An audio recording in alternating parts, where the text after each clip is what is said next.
दे दी हमें आजादी बिना खड़ग बिना ढाल, साबरमती के संत तूने कर दिया कमाल। वास्तव में महात्मा गांधी ने कमाल ही कर दिया।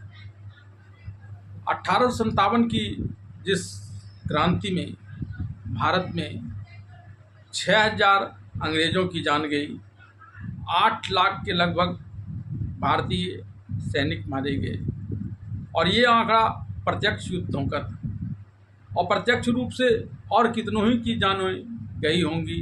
और यह स्वतंत्रता संग्राम अगर ऐसे ही और आगे तक अनवरत चलते रहता तो न जाने कितने और लोगों की जान चली जाती। लेकिन महात्मा गांधी ने अपने सत्य और अहिंसा के प्रयोग से भारत में असहयोग आंदोलन, भारत छोड़ो आंदोलन जैसे कई अहिंसात्मक आंदोलन चलाकर 200 वर्षों तक भारत में कुंडली जमाकर भारत का शोषण कर रहे अंग्रेजी दास्तां से भारत को महात्मा गांधी ने आज़ाद करा दिया।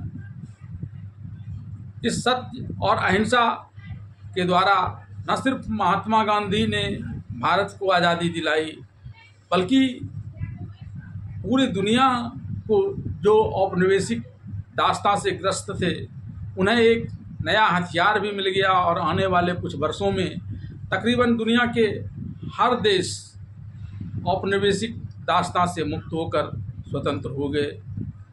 लेकिन शांति और अहिंसा और सत्य के इस पुजारी महात्मा गांधी को 5 बार नामित होने के बावजूद कभी नोबेल पुरस्कार नहीं मिला।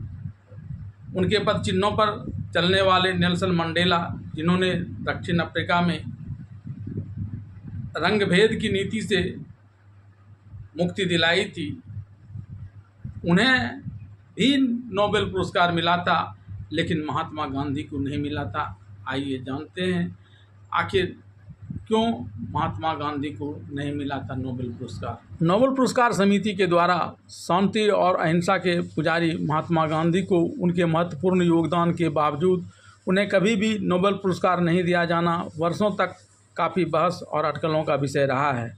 इस चूक के पीछे के कारण जटिल और बहुआयामी हैं। प्राथमिक मुद्दों में से एक यह था कि महात्मा गांधी नोबेल समिति द्वारा पुरस्कार के संभावित प्राप्तकर्ताओं के लिए पहचानी गई पारंपरिक श्रेणियों में फिट नहीं बैठते थे।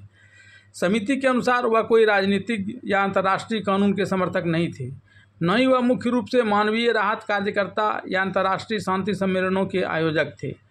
शांति और अहिंसा के प्रति महात्मा गांधी का दृष्टिकोण अद्वितीय और क्रांतिकारी था, जिसके कारण समिति के लिए अपने स्थापित ढांचे के भीतर उनके योगदान का मूल्यांकन करना कठिन हो गया था। इसके अलावा नोबेल समिति को महात्मा गांधी के शांतिवाद और 1947 में भारत और पाकिस्तान के बीच संघर्ष में उनकी भागीदारी के बारे में चिंता थी।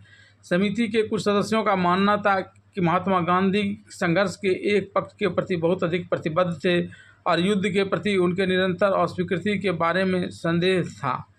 इन कारकों ने संभवतः समिति के उनके पुरस्कार न देने के निर्णय को प्रभावित किया। आज की स्थिति के विपरीत नोबेल समिति द्वारा शांति पुरस्कार को क्षेत्रीय संघर्षों के शांतिपूर्ण समाधान के लिए प्रेरणा के रूप में उपयोग करने की तब कोई परंपरा नहीं थी। एक और महत्वपूर्ण मुद्दा मरणोपरांत पुरस्कारों के लिए मिसाल का अभाव था। 1948 के नोबेल शांति पुरस्कार नामांकन की अंतिम तिथि से 2 दिन पहले 30 जनवरी 1948 को महात्मा गांधी की हत्या कर दी गई थी। यद्यपि उस समय नोबेल फाउंडेशन के नियमों के अनुसार कुछ परिस्थितियों में मरणोपरांत पुरस्कार दिए जाने की अनुमति थी, लेकिन महात्मा गांधी किसी संगठन से जुड़े नहीं थे और उन्होंने कोई वसीयत भी नहीं छोड़ी थी, जिससे यह स्पष्ट नहीं हो पाया कि पुरस्कार राशि किसे मिलेगी।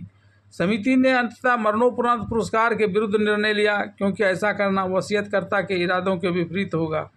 नॉर्वे के अर्थशास्त्री गुन्नार जाऊ की डायरी में दर्ज एक प्रविष्टि के अनुसार नोबेल शांति समिति ने महात्मा गांधी को मरणोपरांत पुरस्कार देने का गंभीरता से विचार किया था, लेकिन जब औपचारिक कारणों से समिति ने ऐसा कोई पुरस्कार नहीं दिया तो उन्होंने पुरस्कार को सुरक्षित रखने का फैसला किया। 1 साल बाद समिति ने 1948 के लिए पुरस्कार राशि बिल्कुल भी खर्च नहीं की।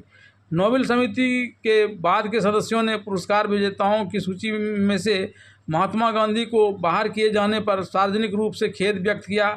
जब 1989 में दलाई लामा को शांति पुरस्कार से सम्मानित किया गया तो समिति के अध्यक्ष ने कहा कि यह बहुत हद तक महात्मा गांधी की स्मृति को श्रद्धांजलि है।